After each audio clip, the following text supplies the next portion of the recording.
Un total de 53 equipaments municipals a l'Hospitalet s'han adherit al projecte No puc esperar, impulsat per l'Associació de Crohn i Colitis Ulcerosa de Catalunya per tal de facilitar l'accés als afectats als sanitaris. Amb aquesta acció es vol contribuir a la millora de la qualitat de vida de les persones que pateixen aquest tipus de malalties. A més dels equipaments públics, s'està treballant també per ampliar aquesta campanya al comerç particular. Hem intentat adherir al màxim possible d'equipaments municipals i en total avui són 53.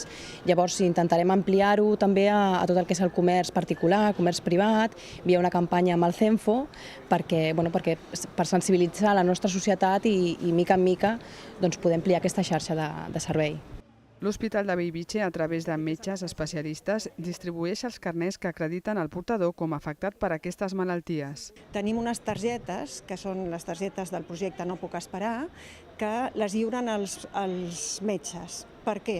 Perquè volem protegir la intimitat dels malalts, això primer, i segon, perquè els metges són les úniques persones i la infermeria i totes les unitats de l'aparell digestiu que coneixen quins són els malalts que necessiten la targeta. Arribem a acords amb ajuntaments, institucions, entitats de tot tipus, associacions de comerç, d'hostaleria i d'establiments perquè deixin els lavabos lliurement a les persones que portin la targeta No puc esperar.